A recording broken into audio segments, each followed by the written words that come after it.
guys, it's Kirk from Reveal and we're back again with another video. And from the title, the player that we're going to be talking about, and not just the title actually, you can probably see his face behind me. The player that we're going to be talking about is Berahino.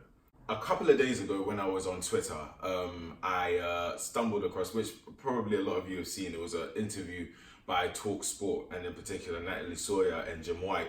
And they were talking to Berahino's ex-teammate, Glen Johnson, England international, played for Liverpool and all that kind of stuff. And it was a very interesting interview. And to be honest, I think it's spoken a lot about where Berahino's career has gone at the moment. And I was quite shocked to hear some of the stuff that I heard. Obviously, Berahino started with England, but now he's a Burundi international, sort of like connected with his African roots a little bit. So I just decided to make this video just to talk about the interview and just Berahino in general and his career, and just basically offer some insight onto what could actually contribute to a player's career going downhill, because as we all know, he showed so much promise when back in the days of West Bromwich Albion. So to start off with, we're just going to be talking a little bit about his career and where it all started to go wrong. It looks like his career started going down from about the 2015 to 2016 season, where he played 31 matches for West Bromwich Albion and only managed to score 4 goals. After that season, of course, he joined Stoke and only managed 1 assist in both the 2016 and 2017 season, as well as the 2017 and 2018 season. So no goals. In terms of the Premier League, no goals, just 1 assist. Now, the interview with Glen Johnson literally, I think, opened everybody's eyes, including my own, to exactly what happened in Berahino's career and why he started going down. And after watching the interview, I've kind of got some of the key quotes that stood out to me. So the first quote that stood out to me that Glen Johnson said was that his mentality was wrong. His mentality and his attitude was wrong from day one at Stoke. And he also went on to say that he was always going against the grain. So in particular, he gave some examples. He said if they were asked to arrive at training by 10 a.m., Saido would turn up at 10:10 deliberately, just to take the mick. And if they were told to wear something, like, I don't know, maybe a particular shirt or just something to represent anything, he'd deliberately go against it and wear something else. So obviously from here you can see his attitude at Stoke was, more or less, probably even from before Stoke, but Glen Johnson went on to say that it was a bit weird, like he didn't really understand why he would do that. And quite frankly, I'm hearing that and I'm listening to it and I'm thinking, why would you do that? Like, really, realistically, what's the point? As a team, you're supposed to be a unit. Whatever one person does affects everybody else. So you can't, kind of like single yourself out like that. So that was the kind of like first thing, that obviously his attitude. And as a footballer, if you have a bad attitude, then you can't really expect to go anywhere. Because as I said, it's a team sport. He went on to then talk about the fact that you could actually see glimpses in this quality, like in training, you could see glimpses in this quality. There's no doubt, as we said, that he had potential. So he definitely showed some quality. Even when he was in the Premier League, at the very beginning, he had bags of potential when he was playing for England before. Even after the whole thing with, seeing glimpses of his quality, Glen Johnson went on to say that he didn't want to push himself during training. So like in running sessions, they'll tell them to go quicker. They'll tell the team to try and push themselves and go quicker, and he'll deliberately kind of just slow down. And as a footballer, to be honest, if you're showing loads of potential, and that's the potential stage is where you're supposed to push yourself to try and hit your peak. Because if you're showing potential and you don't push yourself, then quite frankly, your potential threshold will just kind of keep dropping, because the potential is kind of what's going to allow you to elevate yourself to reach your peak.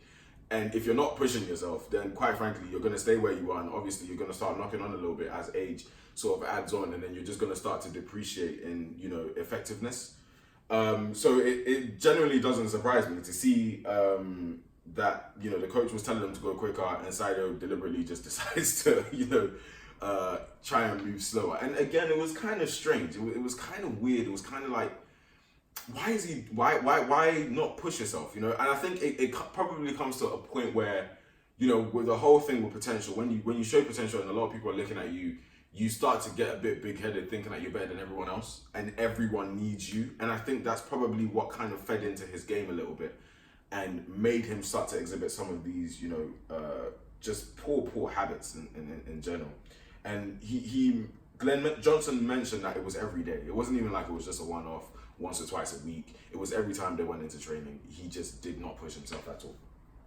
Now, this particular quote is the one that really stood out to me, and I honestly couldn't believe this. Of course, I'm going to put the link to the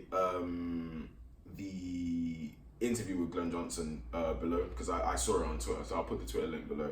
And if you want, you can go and watch, because it's not all of the quotes, it's just the ones that stood out to me. So if you want, you can go back and watch that interview.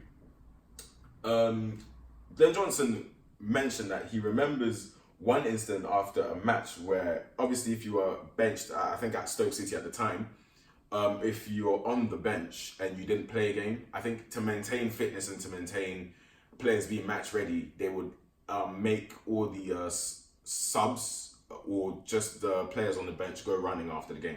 So if you didn't play, it's just so you can, still feel as though, you're in game mode.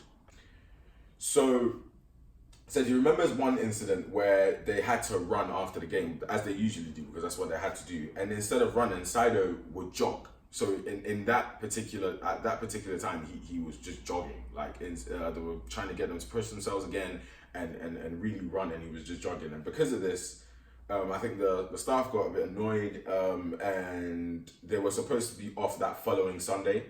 But they had to come in and do the run again because, they weren't satisfied, and obviously Saido had angered some of the staff by not, doing what he was supposed to do.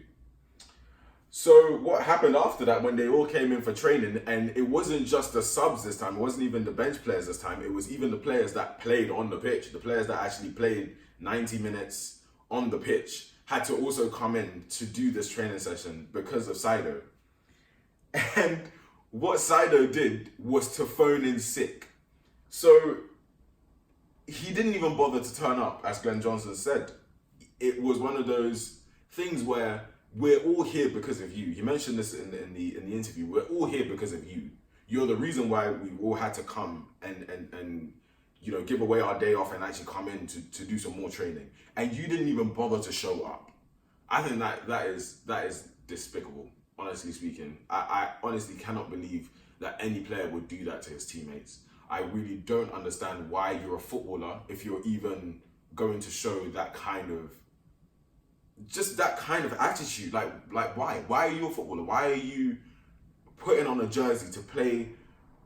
When anyone puts on a football shirt, you're supposed to play for the badge. And not just the badge. You're playing for your manager, you're playing for your teammates, you're playing for your fans. And to just completely disrespect the staff and your team by making them do an extra training session on their day off and not show up, it's disgusting. And when you go on to watch the rest of the interview, Glen Johnson did mention that he didn't like Saido very much, and I don't blame him. If I'm honest, if I was playing in that team, I probably wouldn't have liked him either. I don't know of anyone that would like a character like that in that team. And it was just a totally wrong attitude, and I think that's where you're starting to see not just glimpses, but a clearer picture of where Berahino's career just started to go down. Now, Saido Berahino has left Stoke City, and he now plays for Zoltan Wargem, and that is a Belgian pro club.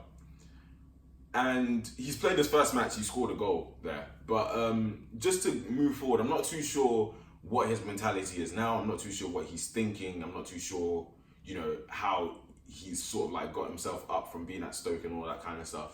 But if he's got the same mentality, then expect to fail there too, because it was a massive eye opener for me. I couldn't believe what I was hearing, and I think it answers the question: what happened to Saido Berahino? But that's the end of the video, guys. Again, like, comment, and subscribe on this video. Let us know. I mean, if you know anything else about Saido Berahino, know any other stories or anything else, we'd love to know. We'd love to hear it. But make sure you also go on our Instagram, as we say all the time. We've got loads of stuff going on there. The new Premier League season started, so you're going to see score updates and player news and all that kind of stuff going on. So it's the official Reveal Instagram. We've got loads of stuff going on there. But that's the end of the video, guys. Thanks for watching.